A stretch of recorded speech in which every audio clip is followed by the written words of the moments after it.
এটা একটা জঙ্গল। জঙ্গলটা আসলে দেখলে একটু ভয় লাগে। এই যে দেখতে পাচ্ছেন, এটা কিন্তু পামেল বাগান। পামেল বাগান, এখানে এগুলো হলো ঘাস। এই ঘাসের ভিতরেই অনেক সাপ থাকে, পোকামাকড় থাকে। অনেক মানুষ যারা পামেল বাগানে কাজের জন্য আসে, তারা এই পামেল গাছ থেকে পামেলগুনা পাড়তে হয়। সেই পামেল দিয়া তেল তৈরি করে, যেটা আমরা খাই, যে সয়াবিন তেল বলে। এই গাছ থেকে এগুলা পাড়া হয় ফলগুনা। আর এই জঙ্গলের মধ্যেই থাকতে হয়, এবং এখান দিয়ে জঙ্গলের উপর দিয়ে এগুলা পামেল গাছের ফল পাড়তে হয়। মাঝে মধ্যে দেখা যাচ্ছে যে মালয়েশিয়াতে অনেক পামেল বাগানে বড় বড় সাপ থাকে, অনেকেই বলে। তো আছেও, ছোটোখাটো সাপ তো সবসময় আছেই, বড় সাপগুলোও আছে। তা এই জন্য একটুকে যারা বাগানে থাকে, জঙ্গলে থাকে, সবাই সাবধানে থাকার জন্য চেষ্টা করবেন। এই যে এই গাছগুলো আছে, এই গাছের ভিতরেও কিন্তু অনেক সাপ আছে, যেগুলার ভিতর দিয়ে।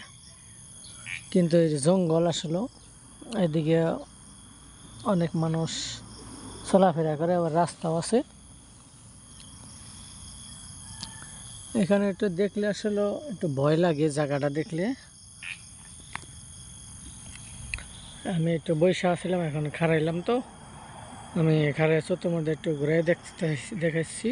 এটা রুম, ঘাস, জিনিস দেখলে কিন্তু খুবই সুন্দর লাগে। কত সুন্দর একটা সিনারি।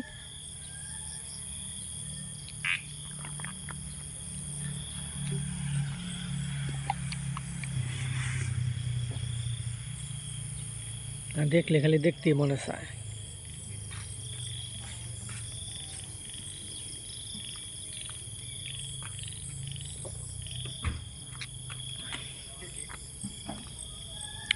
অনেক সুন্দর জায়গাটা দেখতে, এবং সিনারি। এখানে যে কোনো জিনিসের যদি একটা সিনারি একটা শ্যুট করা হয়, কিন্তু দেখতে কিন্তু অনেক সুন্দর। দেখেন এর গাছটা অনেক বড়, কিন্তু মরা গাছ,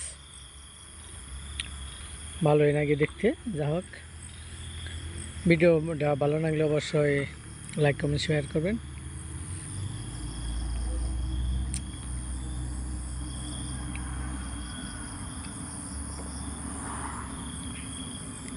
আমি একটু পানি খাচ্ছি, তো এই কারণে কথা বলা একটুকে বন্ধ করছিলাম। যা হোক, সবাই ভালো থাকবেন, সুস্থ থাকবেন।